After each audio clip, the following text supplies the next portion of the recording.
What up, y'all? Conscious One coming here. So let me see if I can keep this under 8 minutes. I want to talk about abstract, just one, just give y'all abstract healing technique. This one's gonna be more for the guys though, because the gals, I don't know, maybe it might differ. What you can watch an old Martha Stewart cooking show. I don't know.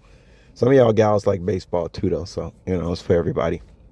A lot of people think that I'm going to be inside this box of a healer that's utilizing healing techniques that everybody has heard about before. When it comes to a character like me, wrong. Everything coming from me is going to be like abstract. Oh, I got a few traditional techniques as well, but for the most part, you guys know you're going to hear some stuff from me you never heard before, and it's going to be effective. All right, so one of my healing techniques I noticed years ago was that,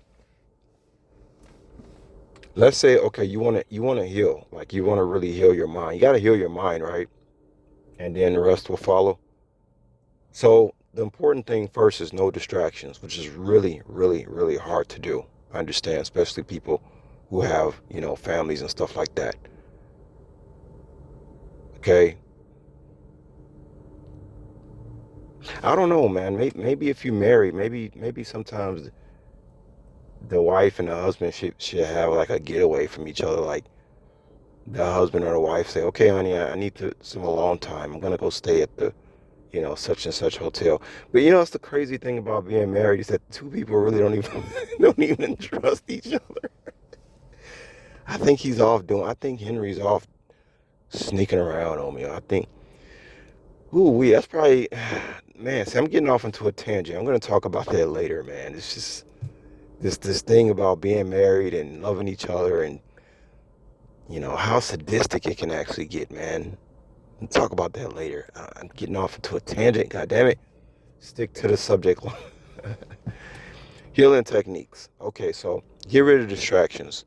So here's an abstract healing technique. If you watch, get rid of distractions, guys. If you somehow can get rid of the distractions, get rid of the noise, and you're inside your home, and you could just somehow, maybe you got a man cave or something, and just kind of make the room dark, and put on a Cubs game from the '80s with Harry Carey. Doesn't matter which one, anyone. Maybe I'll leave one in the link just as an example. Put on a Cubs game from the '80s and be prepared to watch this game in its entirety. But you're not gonna really watch the game in its entirety. What you're gonna do, you're gonna lay down in the fetal position or whatever position you helps you go to sleep. That fetal position is a motherfucker, man. We'll talk about that later. Bobby Hemmett once made a joke. He say,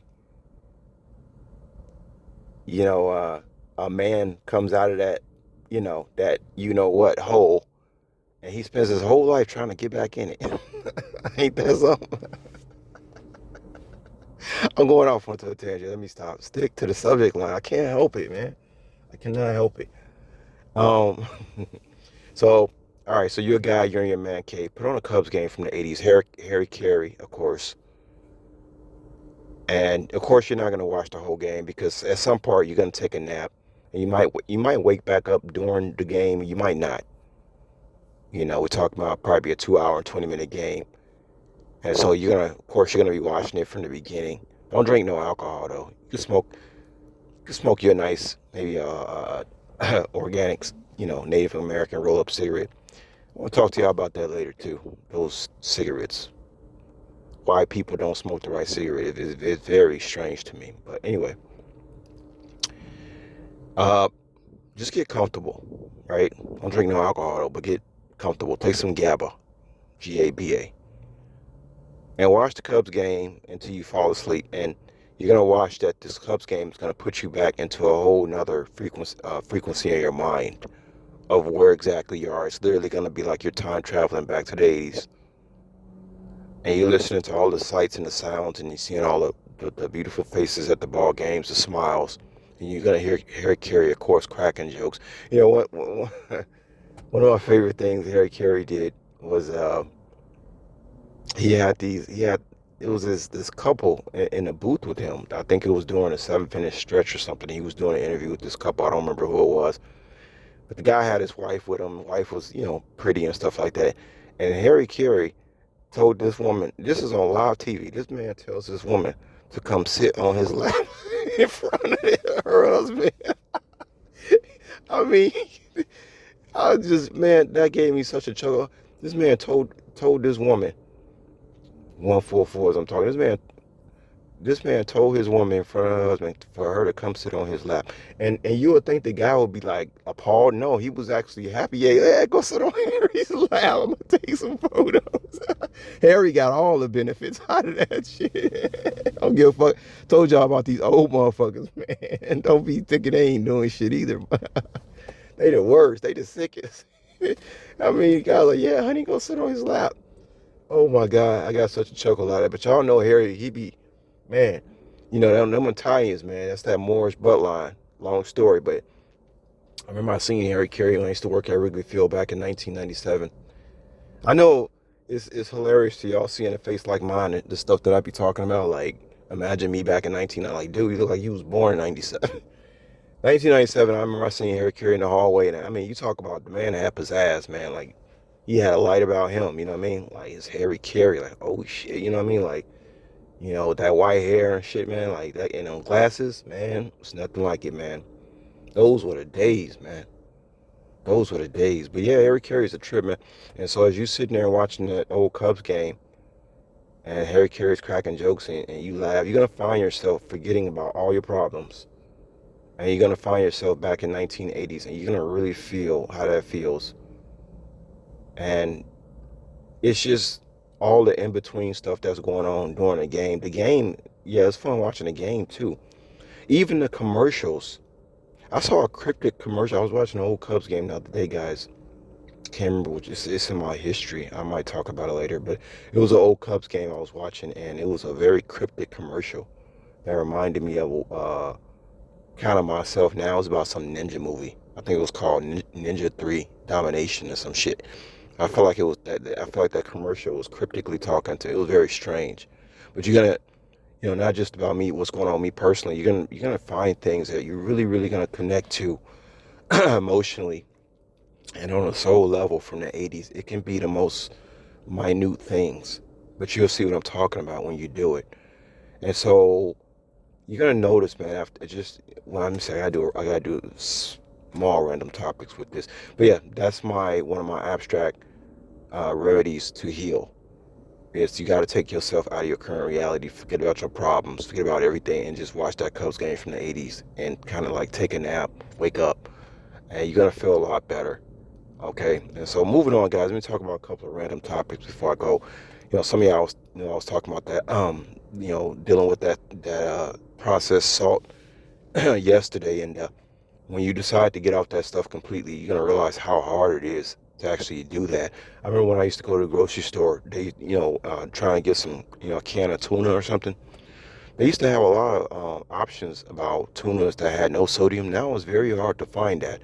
And if you do find one, like last night, it was like the last one left. Like, people know.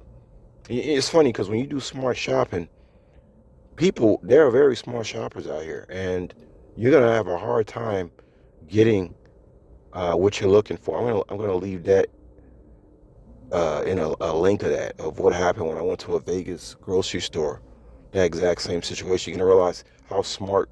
There's some really smart shoppers out there, and if you're a smart shopper, you're gonna run into some problems because there are other smart shoppers that's doing exactly what you're doing. But yeah, last night I had one more can left. Okay, it's been some strange incidents with me shopping too. Like clothes. You remember that time I made a semi truck appear out of nowhere? Like, I be making clothes appear out of nowhere. I can make one can of something appear out of nowhere. Long story. Be just for me. Just like Macaulay Culkin when he had that that pizza in Home Alone. He said that cheese pizza just for me. With that crazy smile. That's kind of how like I am right now on 5D. Does it really matter if you're rich or not when you got it like that? I don't know. Y'all tell me. Anyways, we start making shit appear out of nowhere. Does money really matter that much? Well, to everybody else it does. But anyway, um, yeah, just get through this abstract. Another thing too, we're talking about Himalayan salt lamps. Maybe I might leave something in that in the link too. You was talking about those 2-year-olds. I think Himalayan salt lamps might help the problems with 2-year-olds because you gotta remember, man, you that young, man, you're dealing with a lot of different frequencies and y'all already know I like that dim lighting and stuff. It's just sexy. The Himalayan salt lamp. But I think the thing about the negative ions and it making your home very, these bright lights, man. I can't stand them. Especially the artificial lighting in buildings and stuff like that. And it's a lot of stuff to be said about that, about why they don't have like dim lighting in schools, because obviously the children can learn better. So a 2-year-old would do a lot better in soft lighting and negative ions. Your 2-year-old in your house, try to do some research about how to fill your house with negative ions and get rid of all the low frequencies, and you might have a whole better time uh, with your 2-year-old. So I haven't. It's not like I've tried it yet, but I'm just saying it's something to think about. I think people are very negligent when it comes to how to deal with the family situations. Um, because I was telling you the other day how I wanted to have my house was going to be fun, and it may be different from a normal household, as in everybody's just seem like they're having a good time, being just doing their own thing, and a lot of that will have a lot to do with the knowledge that I have, and the knowledge and love that my wife will have and stuff like that. It would just be a very good home environment. You would barely want to leave your home in that type of environment. You see what I'm saying? The hell would you want to leave your home and go be in some artificial lighting someplace? So yeah. So I'm gonna cut it right there, guys. There's a couple other stuff I want to talk about, but I'm gonna go ahead and leave it, and check out the couple of links I'll leave. All right, I'll let y'all later. Peace.